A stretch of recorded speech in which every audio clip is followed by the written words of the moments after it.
Құрметті әріптестер, менің есімім Нұртас. Мен республикалық білім беру орталығы маңынан құралған пікірсайыс штабында сарапшы қызметін атқарамын. Бүгінгі біздің тренингіміздің тақырыбы сараптама сөзіне бағытталған. Біздің тренинг 3 бөліктен құралады. Біріншіден, біз сараптаманың негізгі мақсатын айқындаймыз және сараптамаға қатысты негізгі ережелерге көз шалып өтеміз. Екіншіден, біз сараптама тренингіне 15 минуттық дайындық барысында қалай дайындалуға болады және пікірсайыс раунды кезінде қалай сараптама сөзіне дайындалуға болады, сол туралы айтамыз. Және үшіншіден, біз сараптама сөзінің құрылымына тоқталамыз, яғни қалай сараптама сөзін жасау қажет, қандай қателіктерден аулақ болған жөн және осының барлығын қарастырамыз. Ең алдымен сараптама сөзіне тоқталатын болсақ, сараптама сөзінің басты мақсаты ол неліктен осы пікірсайыс раундында сіздің тобыңыздың жеңіске жеткенін көрсету.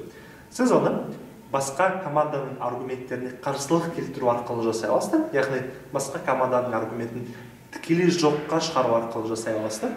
Немесе сіздер өзіңіздің қосқан кейстеріңізбен басқа қарсыластың кейстерін салыстыра отырып, неліктен сіздің айтқан заттарыңызға басымдық беру керек екендігін түсіндіре аласыздар. Яғни қарсылық болсын, немесе салыстыру болсын, осыған байланысты тренингтер алдағы уақытта шығатын болады, немесе шыққан болу керек, сіздер осы тренингтерден көре аласыздар. Сараптама сөзінде сіздер жасау қажет зат, ойында айтылған заттарды ғана ескере отырып, командалардың материалдарын салыстыру, салыстырған кезде неліктен жеңіске жеткен анықтау. Бұл кезде сіздер жасай алмайтын бірнеше заттар бар.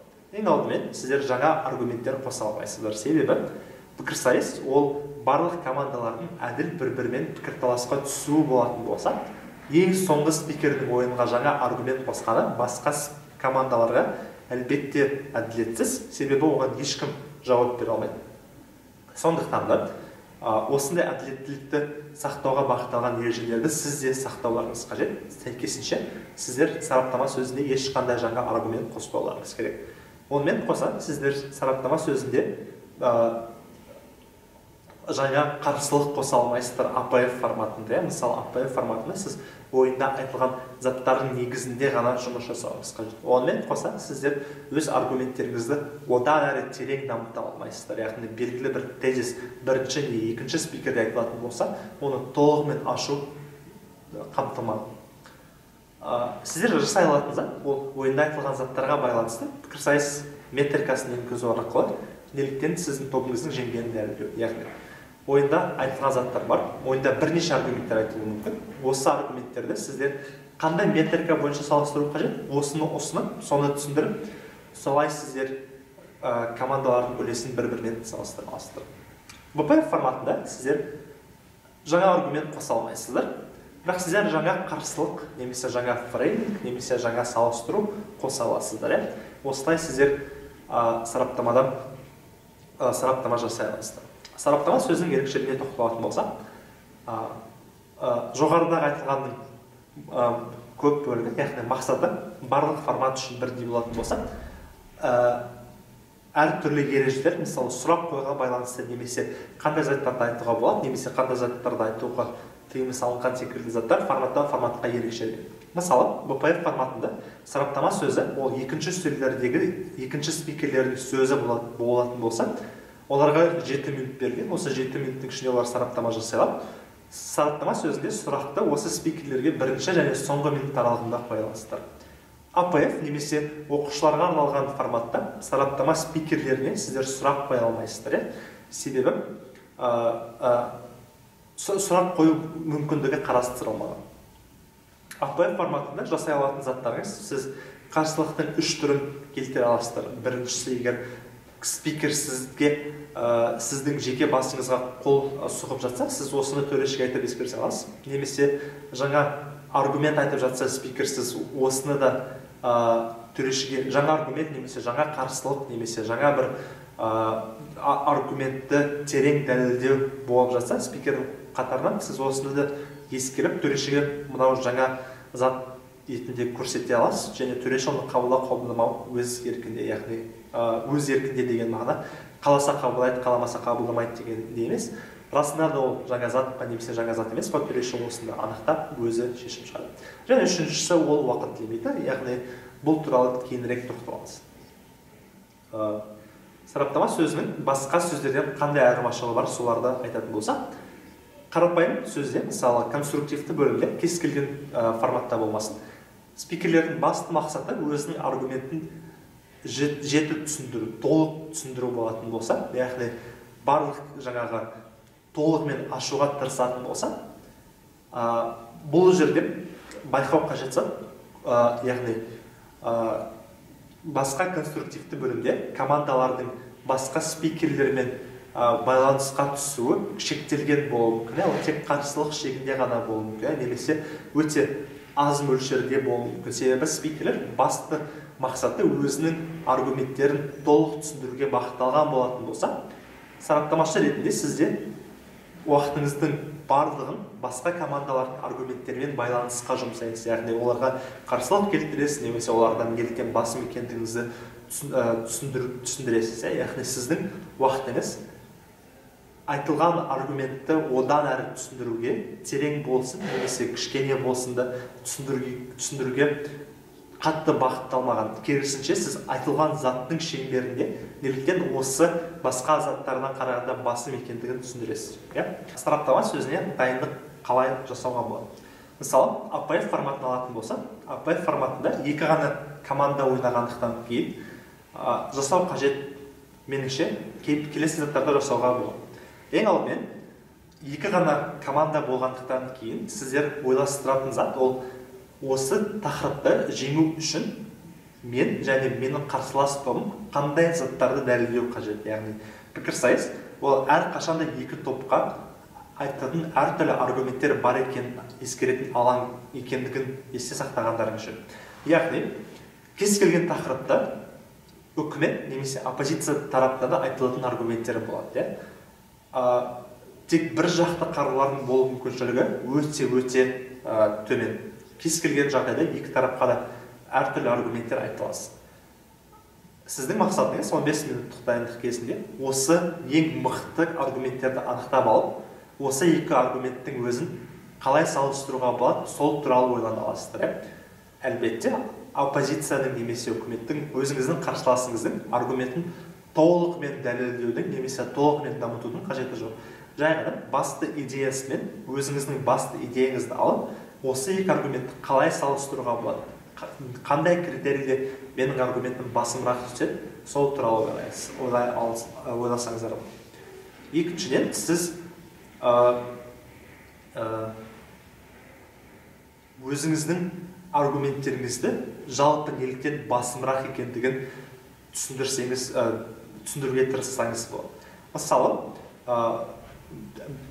бұл палата X-ті істейді деген тақырыпта сіздерге белгілі бір заң жобасын қабылдау қажет болатын болса, оппозицияның айтатын бәлкім бір аргументі ол легитимділікке қатысты болуы мүмкін.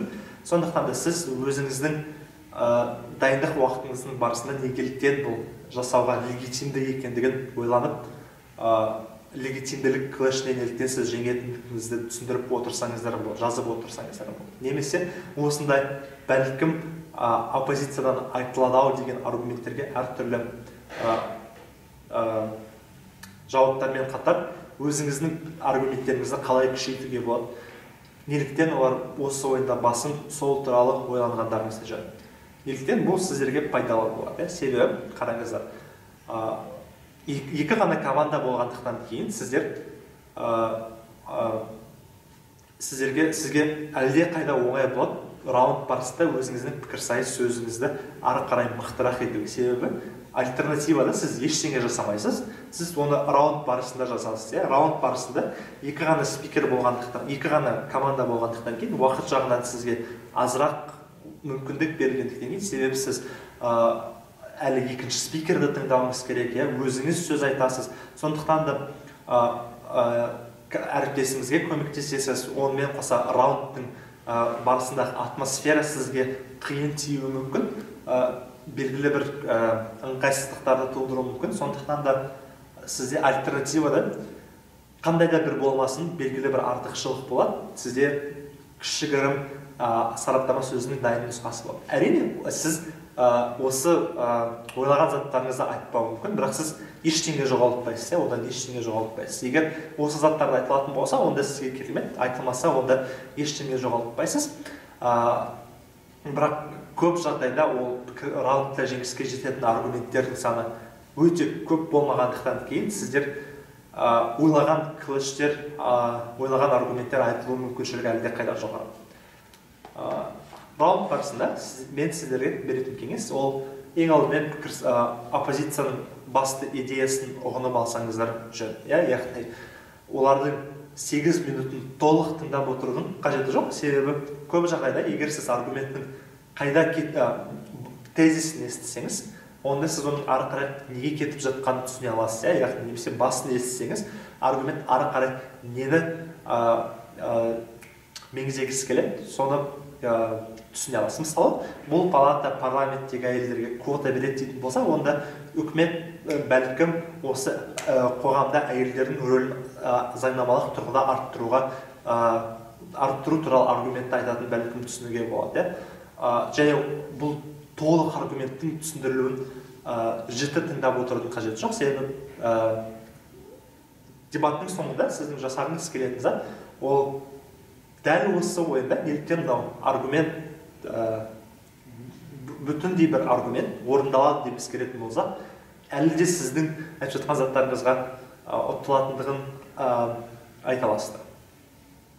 Сондықтан да менің беретін кеңес, ол ең алдымен осы ойды анықтап алып, осы оймен өзіңіз жұмыс жасағаныңыз үшін, өзіңіздің аргументтеріңізбен жұмыс жасағаныңыз үшін. Екінші, сіз жасай алатын зат, ол өзіңіздің әріптесіңізбен байланысқа түсу, ақылдасу сөйлесу. Яғни, байқасаңыз, осы сараптама жасаған кезде сіздің басты рөліңіз екі ойды бүтіндей алып бір-бірімен салыстыру болса, аргументтің өзінің жеке кемшілігін сіз әріптесіңізге тапсыра аласыз, себебі ол басқа командаларды толықтай тыңдауға міндетті, себебі ол қарсылық айтады дегендей. Сондықтан да сіз әріптесіңізден басқа спикердің, басқа қарсыластың кемшілігі неде, қандай заттарды айтпады, осыны алып, ары қарай өзіңіздің сөзіңізде де жұмыс жасай аласыздар. БПФ форматына келетін болса, мен беретін бірнеше кеңес, сол ең алдымен барынша көп аргументтерді ойлап табу қажет. Неліктен? Себебі сіз жабушы үстелсіз, сіздің ашушы үстелдеріңіз қандай бағытта ойнайтыны белгісіз болуы мүмкін, қандай аргументтерді айтатыны, немесе қандай алаң ашатыны кішкене белгісіз болуы мүмкін. Сондықтан да сіз өзіңізге кеңейтуді сақтап қалу мақсатында бірнеше аргументтерді ойлап отырыңыз. Екіншіден, сіз ол аргументтерді белгілі бір приоритетке қоя аласыздар. Яғни, қайсысы сіздің ойыңызша ең маңызды және неліктен ол ең маңызды деген сияқты, және осындай приоритетке қоюыңыз мүмкін. Одан кейін бәлкім жасауға болатын зат, дербес өзіңіз ойланатын зат, осы 4 немесе 5 аргумент болатын болса, қалай мен әрбір аргументті басқасынан қарағанда маңыздырақ ете аламын, яғни қандай себеппен бұл ең маңызды болуы мүмкін, осының маңыздылығын қалай арттыруға болады, осы туралы ойланғандарыңыз үшін. Онымен қоса сіз дәл АПФ-тегідей басқа спикерлер, басқа командалар не айтуы мүмкін, сол туралы да ойланғандарыңыз үшін. Қараңыз, бұл жерде сіз өзіңіз қандай кейс ойнайтыныңызды білу мүмкіндігіңіз төмен болғандықтан кейін, себебі сіз әлі білмейсіз сіздің алдыңыздағы командалар не айтатынын. Бұл жерде басқа спикерлердің сөзіне қарсы алдын ала сараптама жазу сіз үшін бір жағынан тиімді, бір жағынан тиімсіз болуы мүмкін. Бұл жерде мен жасауға кеңес беретін зат, қарсыластардың не айтатынын ойлап, салыстырмалы тұрғыда, яғни осы аргументтер дербес, неліктен ойында маңыздылығы төмен екендігін ойланып отырсаңыздар жақсырақ болады. Себебі соңынан сіз оны өзіңіздің аргументтеріңізге байлай аласыздар. Раунд барысында сіздер жасауға болатын зат, ол дәл бағанағыдай спикерлердің негізгі басты ойы неде. Яғни бірінші спикер, сіздің алдыңыздағы үстелдің бірінші спикер шыққаннан кейін сіз өз әріптесіңізбен қандай кеңейтуді айтасыздар, соны анықтап алу қажет. Және бірінші сөзден кейін сіз уже кеңейту сөзін жаза бастауыңыз керек. Яғни неліктен менің кеңейтуім ашушы үкіметті жеңеді, яғни қандай затты қосамыз, осыған көп уақыт жұмсағандарыңыз үшін. Сонымен қоса басқа сөздермен жұмыс жасай аласыздар, олардың аргументтерін естіген соң. Сараптаманың құрылымына келетін болсақ, сараптама сөзі қандай болмауы қажет? Сараптама сөзінде сіз басқа спикерлердің функционалдық рөлдерін атап өтуге мен кеңес бермеймін, себебі бұл өздігінен неліктен сіздің аргументтеріңіз мықты екендігін көрсетеді.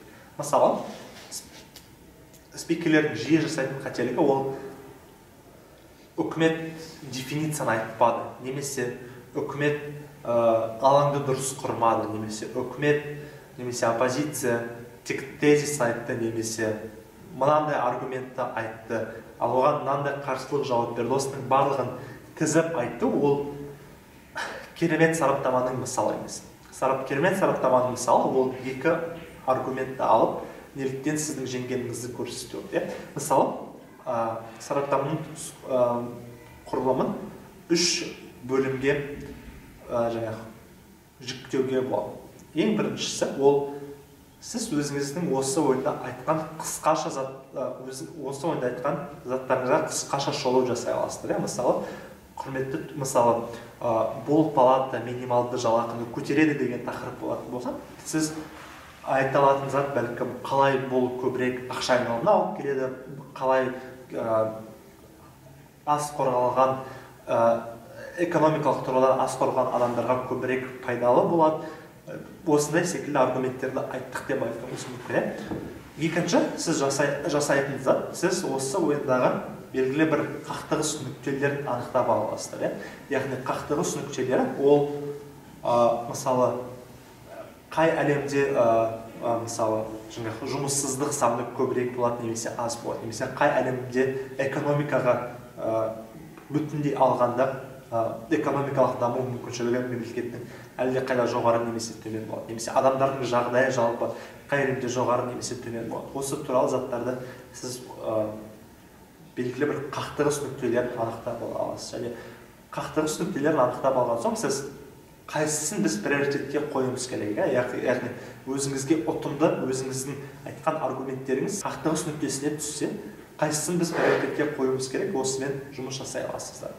Қарсылық сөзі, мысалы бағана айтқандай, ол сіз команданың аргументінің кемшілігін атап өте аласыз. Онымен қоса сіз салыстырмалы түрде неге сіздікі жоғары екендігін атап өте аласыз. Мысалы, бұл палата минималды жалақыны көтереді деген тақырыпты алатын болса, үкіметтің айтуы мүмкін аргументінің бірі ол қалай экономикалық тұрғыдан аз қорғалған адамдарға енді мүмкіндігі, енді олардың жағдайы жақсарады, себебі енді олардың жалақысы өсетін болса, онда олар өздеріне әртүрлі көп игіліктер мен тауарларды, қызметтерді ала алады деген тақырып аргумент болуы мүмкін.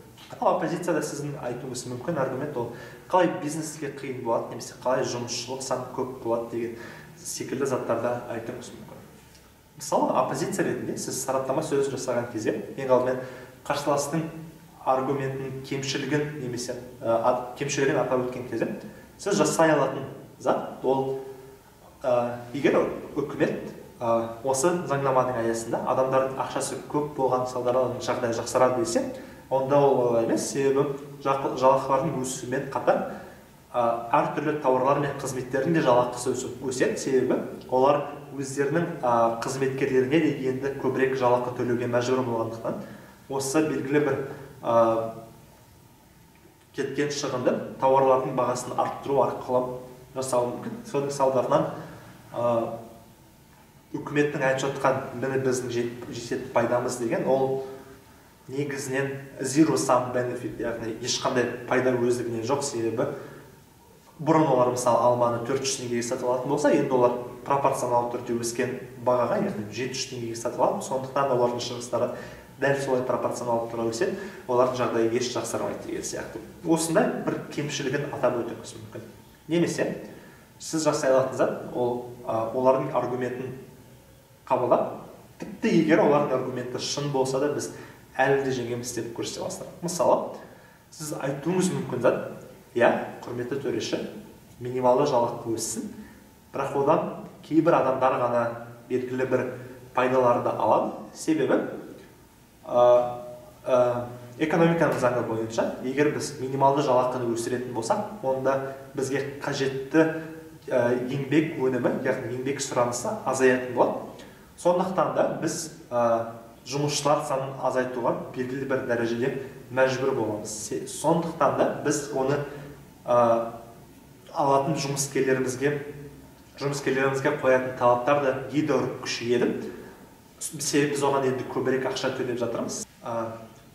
Яғни сіз белгілі бір топтар ғана бір пайданы алады деп тұжырымдай аласыздар. Онымен қоса сіз үкіметтің экономикалық тұрғыдан аз қорғалған адамы олардың пайдасына жетпейді деп көрсете аласыздар. Себебі олар басқа адамдармен белгілі бір қақтығысқа түсе алмайды. Себебі оларда әртүрлі дағдылар жоқ. Олардың жаңағы сегрегацияның, мемлекеттік расизмнің салдарынан білім беру деңгейі төмен мекемелерде оқиды немесе осындай секілді әртүрлі мысалдармен көрсете аласыздар. Яғни тіпті егер деген конструкцияны қосып, олардың аргументі расында да жұмыс жасаса, олардың маңызын төмендетіп, өзіңіздің аргументіңіздің маңызын, әсерін үлкейтіп көрсетсеңіздер болады. Бүгінге осы. Келесі күндерде жүздескенше сау саламат болыңыздар.